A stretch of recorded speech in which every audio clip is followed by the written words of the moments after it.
Important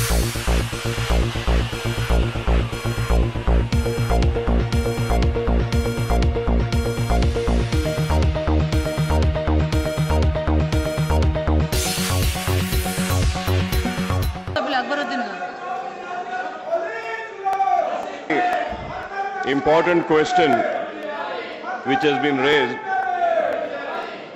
by our party. For this, Honorable Minister for Home has given a reply and accepted in his reply that the traffic in Greater Hyderabad is increasing.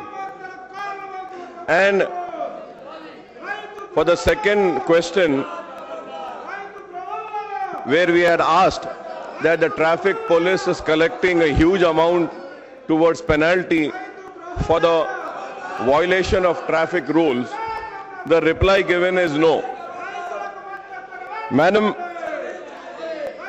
we all know that, and also I have the details, and information was sought under RTI, which I was informed under Right to Information Act that just in Hyderabad Commissionerate, 9,000 to 10,000 traffic challans are being imposed and 9 to 10 lakh rupees is collected as challans just in GHMC area. This is the information which has been given and provided by RTI to me. I fail to understand as to how the Honorable Minister is saying that the police are not collecting, and he says no for this second question, Madam.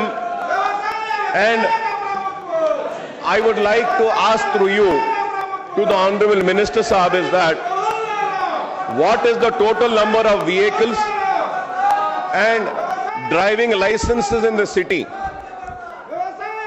How many traffic personnel are working in city? And what is the exact requirement?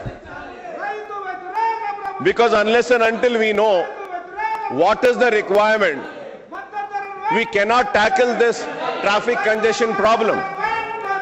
And this cannot be denied that everywhere what we see is that we are having traffic congestions and traffic jams.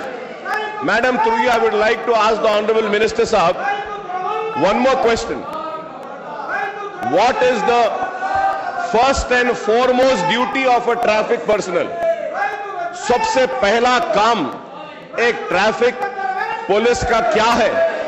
Traffic को monitor करना है, traffic को regularise करना है, अगर congestion है तो decongestion करना है।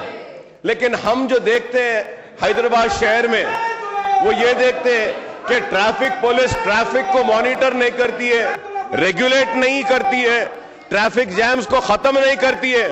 अगर ट्रैफिक पुलिस अगर कुछ करती है तो ट्रैफिक पुलिस वाले सिर्फ चालान करते हैं।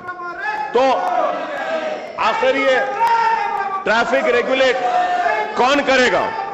And I would also like to know from your counsel, Madam, what is the percentage of public transport system available in the city?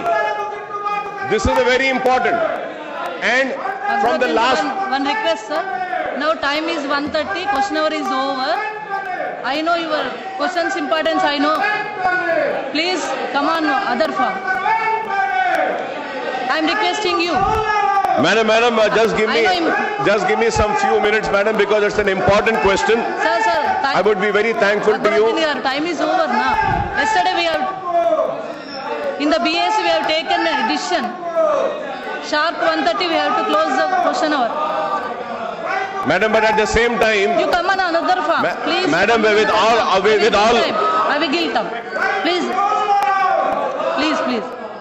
Madam, with due respect to the chair, I know importance of the question, but we took decision in the BAC. That's why I am requesting you. Please, you come on another form, please. Madam, with due respect to the chair, Madam. All remaining questions are deemed to have been answered. All papers included in the agenda are deemed to have been placed on the table.